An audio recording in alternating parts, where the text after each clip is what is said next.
Olá, seja bem-vindo a este canal. Se você chegou até aqui é porque você está procurando uma palavra de Deus para a sua vida e na ocasião estamos começando hoje uma série de mensagens na carta do apóstolo Paulo aos Romanos. Então venha conosco, vamos aprender um pouco da palavra de Deus. Se essa palavra edificar a sua vida, eu peço que você compartilhe com outras pessoas que você entenda também serão edificadas. Bem, vamos ao texto? Romanos capítulo 1, versículos de 1 a 7 diz assim: Paulo, servo de Jesus Cristo, chamado para ser apóstolo, separado para o evangelho de Deus, que ele antes havia prometido pelos seus profetas nas santas escrituras, acerca de seu filho, que humanamente nasceu da descendência de Davi, e com poder foi declarado filho de Deus, segundo o Espírito de santidade, pela ressurreição dentre os mortos. Jesus Cristo, nosso Senhor. Por meio dele, recebemos graça e apostolado por causa do seu nome, a fim de conduzir todos os gentios para a obediência da fé, entre os quais também sois chamados para ser de Jesus Cristo. A todos os que estáis em Roma, amados de Deus, chamados para serem santos, graça e paz a vós, da parte de Deus nosso Pai e do Senhor Jesus Cristo. Bem, vamos orar ao Senhor? Pai, em nome de Jesus, que a tua palavra traga transformação para a vida de todos aqueles que terão contato com ela. Essa mensagem para edificar vidas, para tornar mais parecidas contigo. Sua graça nós pedimos em nome de Jesus. Amém. O livro de Romanos é um dos mais importantes da Bíblia. Né? É um texto que é considerado como realmente um tratado teológico do apóstolo Paulo. Alguém já disse que teólogo só pode ser considerado teólogo de verdade no dia que ele escreveu um comentário sobre o texto aqui de Romanos. Esta obra aqui do apóstolo Paulo foi responsável pela conversão de inúmeras pessoas importantes na história. Por exemplo, Agostinho de Hipona, né? Que depois que a mãe dele orou ali quase 30 anos pela vida dele, vivia uma vida devassa, até que um dia ele sentiu um impulso forte para ir até o texto bíblico e ler, né? Então, alguma coisa dizia a ele, ó, pega e lê.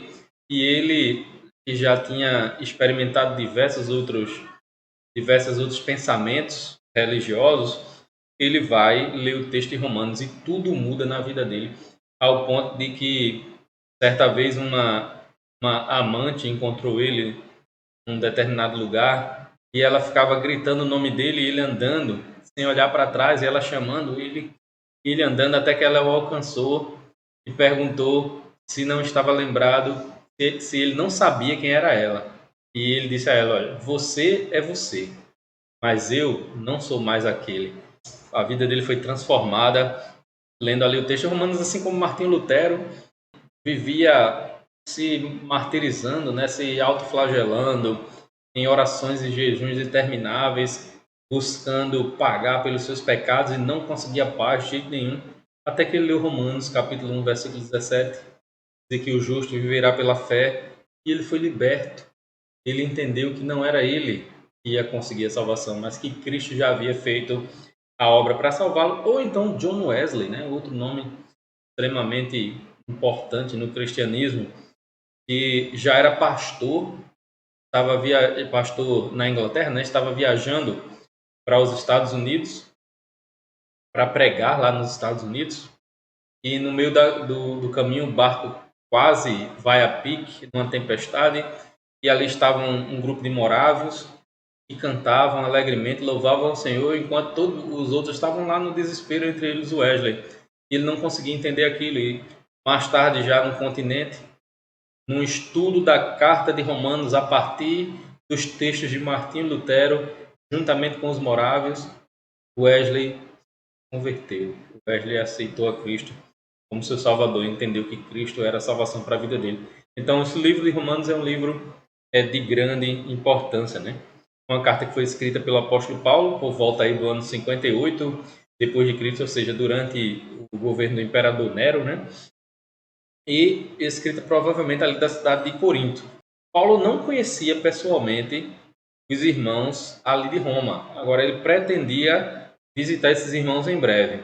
Por isso, ele escreve essa carta e traz aqui pelo menos 3 propósitos, né? Esses propósitos aqui eu peguei aqui emprestado do texto Foco do Novo Testamento, do pastor Carlos Oswaldo, e ele traz aqui esses 3 propósitos, né? O propósito ministerial, ele queria uma parceria da Igreja de Roma para viajar até a Espanha para pregar o evangelho lá, então queria que os irmãos ali pudessem contribuir com essa viagem. Ele tem um outro propósito apologético, que é apresentar o plano de redenção de Deus para toda a humanidade, né? E por isso ele vai mostrar a decadência do ser humano como ser humano pecador, mas como Cristo, né? O segundo Adão ali, ele vem para salvar. Então, o apóstolo Paulo traz todo esse contexto aqui apologético e um outro contexto pastoral que tenta abafar as primeiras chamas de divisão entre judeus e gentios na igreja de Roma, né? Mostrando que a partir de agora não há judeu nem gentil, né? A partir de agora, igreja de Deus. Então, ele traz esses principais propósitos aí na carta que a gente vai ver aqui no decorrer dos nossos estudos aqui, das nossas observações. Então, para cumprir seus propósitos, Paulo inicia sua carta mostrando suas credenciais. Olha, eu sou esse aqui, né? As credenciais dele de apóstolo do Senhor, né? E aí ele nos apresenta o Evangelho. É por isso que o tema de hoje é chamado para proclamar o Evangelho. Chamado para proclamar o Evangelho. E a primeira coisa que nós podemos ver aqui é Paulo justamente apresentando suas credenciais aqui no versículo 1. Assim, Paulo, servo de Jesus Cristo, chamado para ser apóstolo, separado para o Evangelho de Deus. O autor da carta, né, Paulo, usa aqui o seu nome grego. Você pode ver em Atos 8, né, quando Paulo consente ali na morte de Estevão, mas lá não diz Paulo, diz Saulo. Saulo era o nome hebraico, né, de Paulo, que na realidade esse Saulo ele deriva do nome Saul, né, mesmo nome do rei, do primeiro rei de Israel. Então, Saulo, que agora ele vem se apresentar à igreja como Paulo. Ele foi transformado pelo evangelho e ele usa esse nome grego, né? Aquele homem que antes era perseguidor da igreja, agora ele é alguém que está sendo perseguido pelo nome de Cristo, né? Ele perseguia, agora ele está sendo perseguido. Essa é a conversão, talvez a conversão aqui mais importante da história do cristianismo, porque Paulo vem a contribuir com 13 das 27 cartas do Novo Testamento, dos 27 textos, né, na realidade, do Novo Testamento. Então, 13 são deles. Quase que a metade ali dos textos são inteiramente de Paulo. Então, ele é esse personagem, o autor da carta, que tem autoridade apostólica. Ele vai falar aqui, né, nós vamos ver isso no decorrer daquilo que ele vai falar, né? Ele diz, Paulo, servo de Jesus Cristo. Então, Paulo se coloca aqui como escravo de Jesus.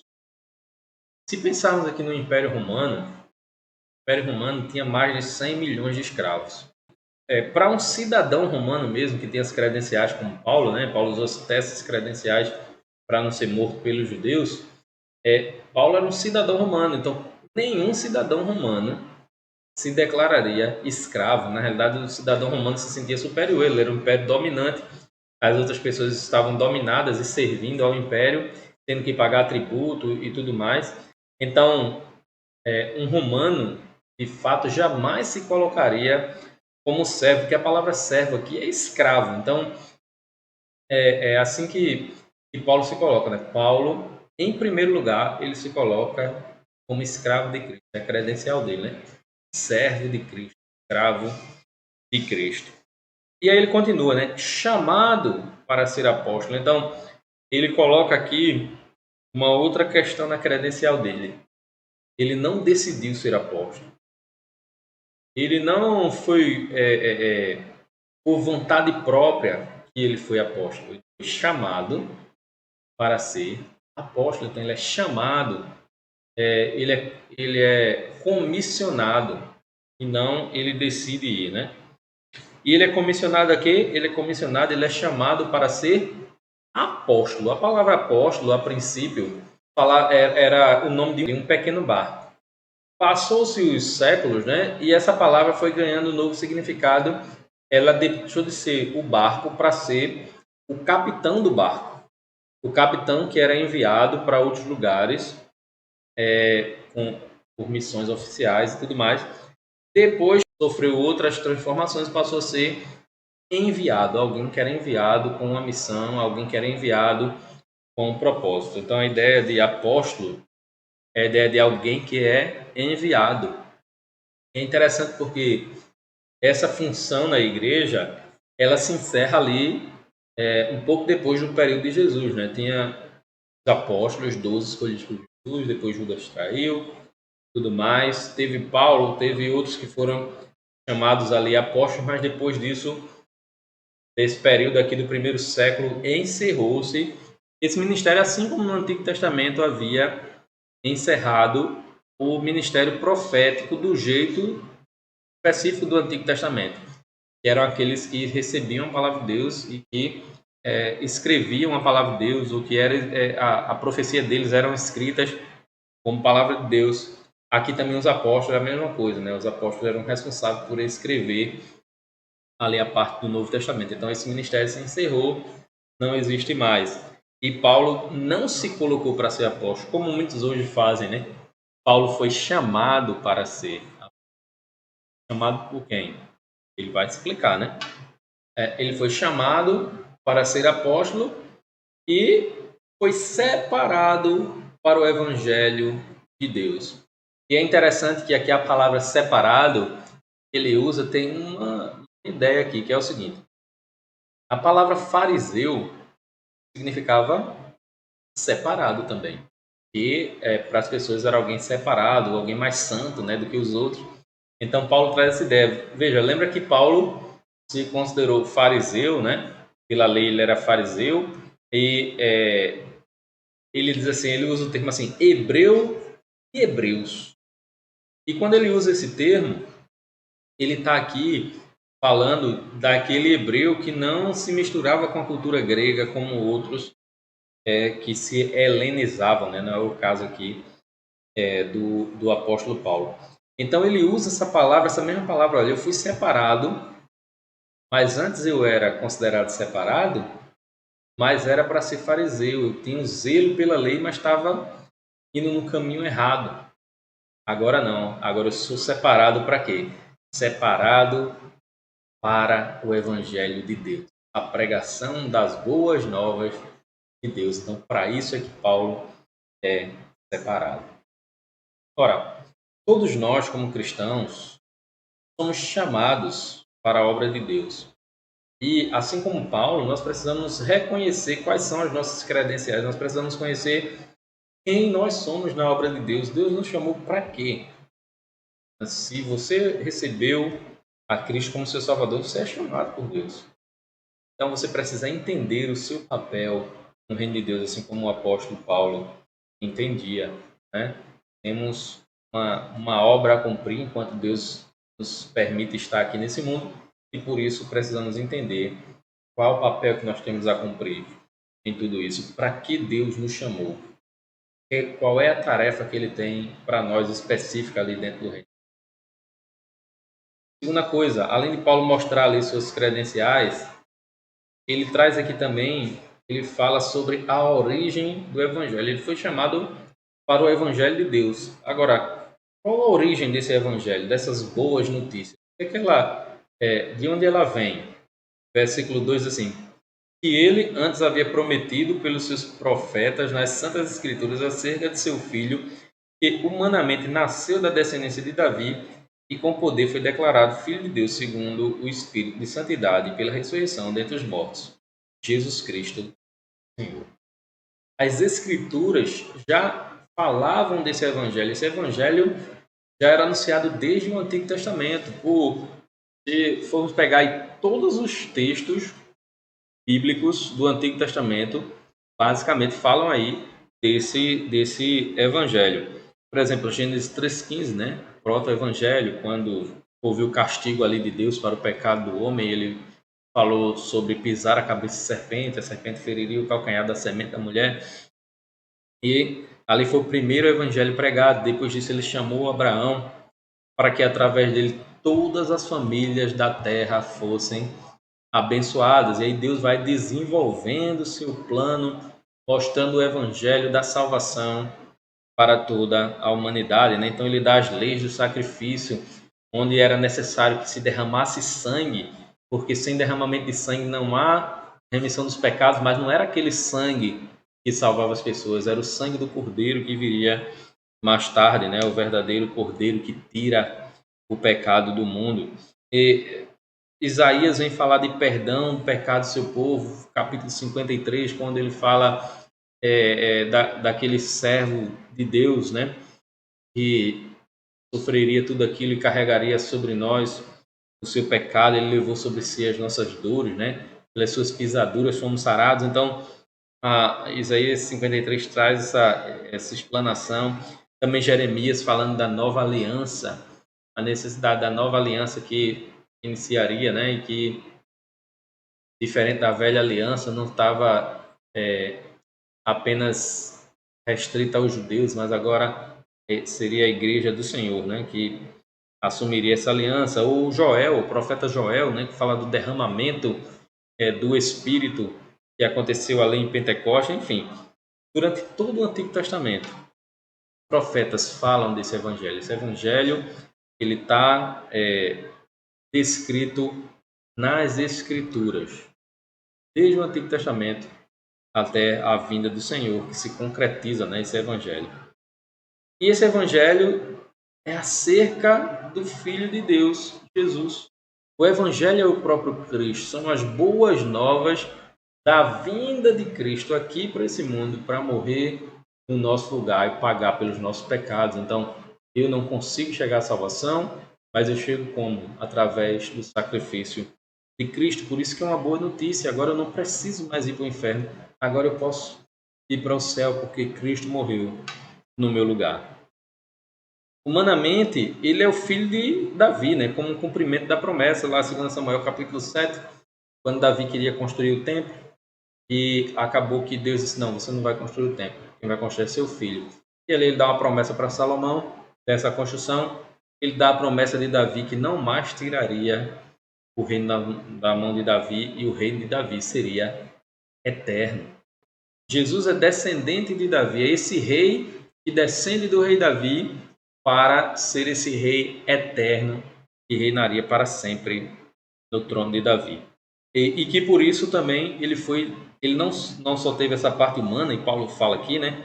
Ele nessa parte humana dele, mas ele teve também a parte espiritual. E nessa parte espiritual, especialmente, ele é filho de Deus por sua santidade, né? Ele é alguém que veio a esse mundo e não cometeu pecado.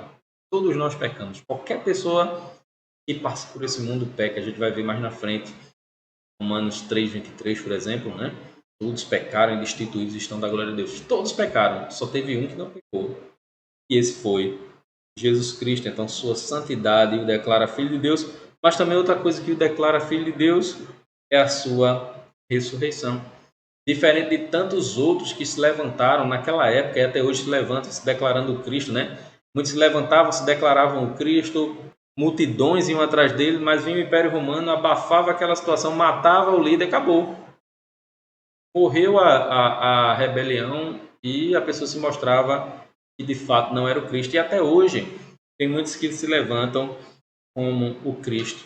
Mas só uma coisa que prova quem é Jesus: a ressurreição da morte, né?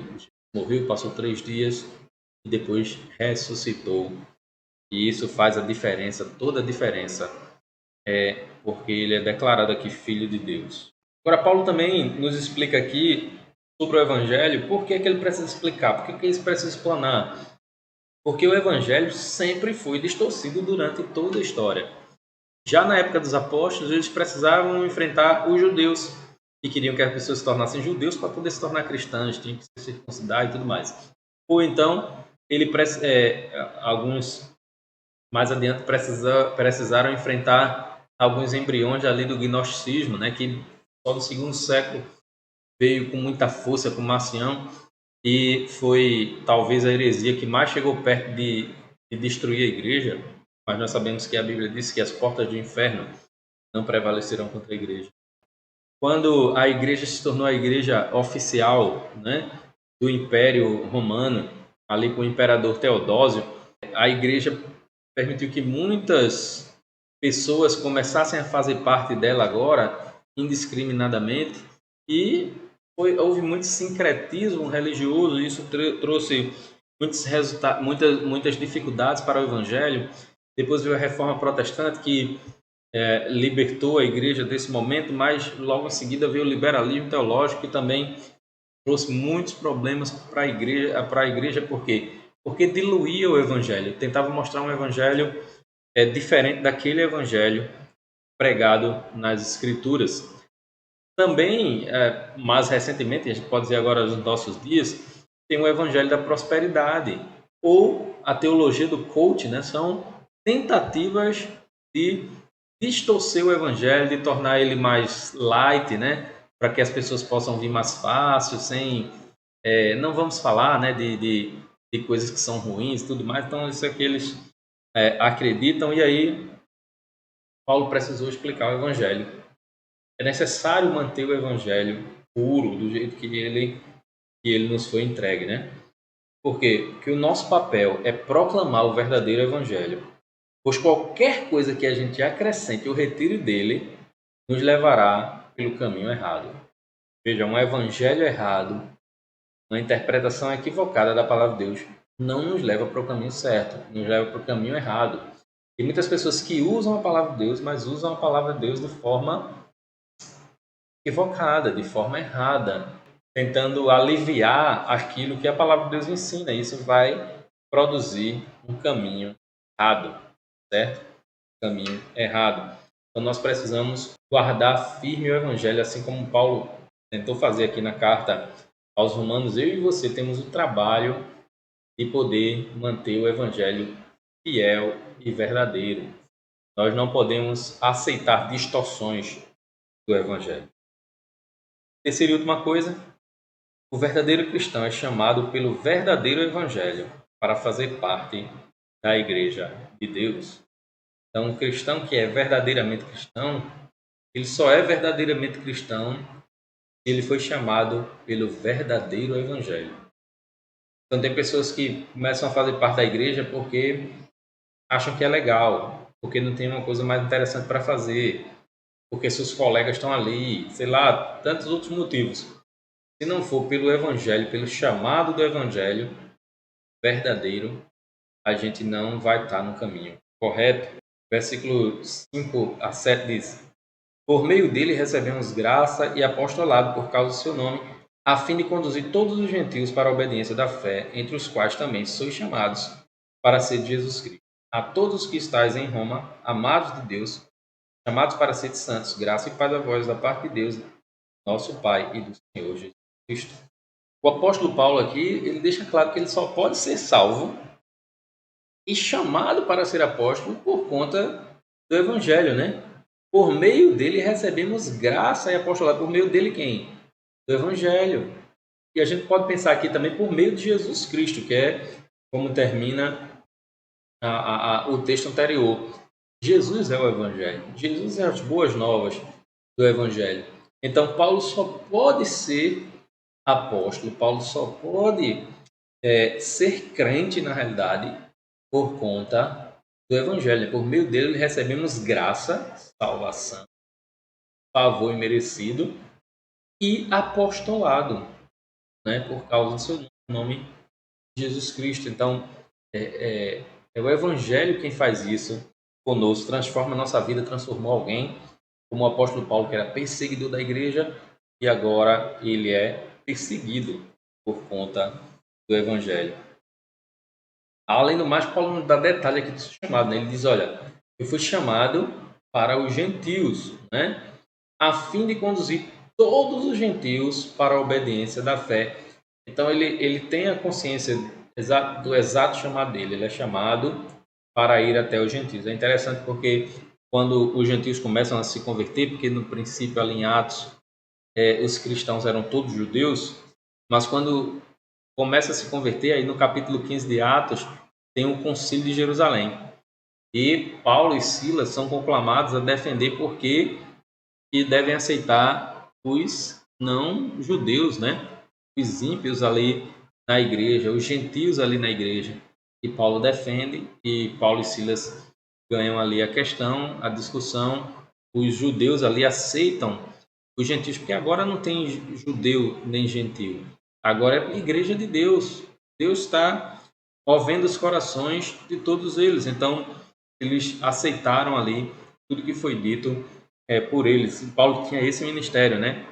De ir até os gentios para pregar o evangelho. Para alguém que foi fariseu, isso não é uma tarefa simples de engolir, né? Mas Paulo tinha aprendido do próprio Cristo e por isso ele sabia exatamente o seu chamado. Então, os cristãos de Roma também foram chamados por esse evangelho. O versículo 6 diz: entre os quais também sois chamados para ser de Jesus Cristo. Esse mesmo evangelho que chamou Paulo é o evangelho que chamou os romanos para ser de Jesus, ou seja, para receberem a Cristo como seu Salvador. Esse mesmo evangelho que trabalha no coração de todos nós. Então, os cristãos, de uma forma geral, são chamados para ser santos. E ele termina essa saudação, né? Essa abertura da carta aqui, onde ele saúda os irmãos, dizendo a todos que estáis em Roma, amados de Deus, chamados para ser santos. Então, foi chamado para a salvação e eles foram chamados para ser santo pelo Evangelho de Cristo. Paulo finaliza, né, saudando os irmãos com a graça e a paz de Deus. Olha, graça e paz a vós, da parte de nosso Pai e do Senhor Jesus Cristo. Então ele finaliza essa abertura da carta, essa saudação, mostrando para os irmãos a importância do Evangelho de Jesus Cristo. Ele foi chamado para o Evangelho, ele foi salvo pelo Evangelho, assim como os cristãos foram salvos pelo Evangelho e foram chamados aí para ser santos, né? O Evangelho de Jesus Cristo que transformou vidas no passado e continua transformando até hoje. Então não existe outro caminho para fazer parte da igreja e por consequência do reino de Deus, senão pelo Evangelho. Não tem outra forma de se chegar a Deus. Você pode até fazer parte da igreja local e tudo mais, mas para ser salvo, para receber essa salvação de Deus, só pelo Evangelho. Hein? Algumas aplicações para encerrarmos, né? De tudo aquilo que a gente falou, eu quero que você ponha em prática o seguinte. Primeira coisa, busque entender o seu papel no reino de Deus. Para que você foi chamado? Qual o objetivo? Paulo conseguia descrever muito bem. Talvez seria difícil descrevermos com tanta clareza, né? Como Paulo descreveu. Mas alguma coisa você sabe. Deus colocou no seu coração preferências e tudo mais. Para que você foi chamado? Então descubra isso. Busque entender o seu papel no reino de Deus e cumpra o seu papel. Outra coisa, não aceite um evangelho falsificado. Evangelho falsificado não leva a Deus.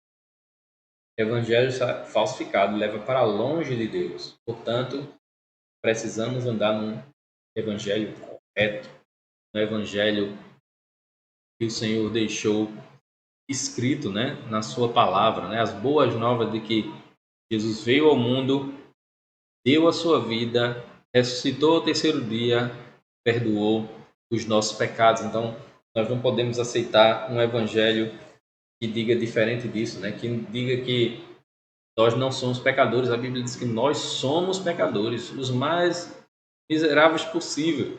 E a solução para esse pecado não é eu ser bonzinho. A solução para esse pecado é Jesus Cristo, que morreu na cruz e me deu a oportunidade de salvação. Então não aceite um evangelho falsificado. Por fim, obedeça e proclame o evangelho. É nosso papel obedecer o evangelho. Ele é verdadeiro, se é ele que me leva a Deus e eu obedeço o evangelho. E também eu devo proclamar esse evangelho, porque existem outras pessoas perdidas que precisam do evangelho e é nosso papel falar dele para o mundo. Amém? Deus possa nos abençoar e nos ajudar a guardar a sua palavra no nosso coração, nos ajudar a colocar em prática nas nossas vidas. Vamos orar ao Senhor. Pai, muito obrigado pela tua palavra. Nos abençoa, Senhor, nos ajuda a colocá-la em prática. Não nos deixa desviar do teu evangelho. Assim como o apóstolo Paulo, o Senhor nos chamou em primeiro lugar para sermos santos, separados do mundo, mas nos chamou também para a tua obra. Derrama a tua graça, nos abençoe em todas as coisas, pedimos em nome de Jesus. Muito obrigado por ter ficado até aqui. Nos veremos na próxima mensagem, se Deus assim nos permitir. Deus abençoe.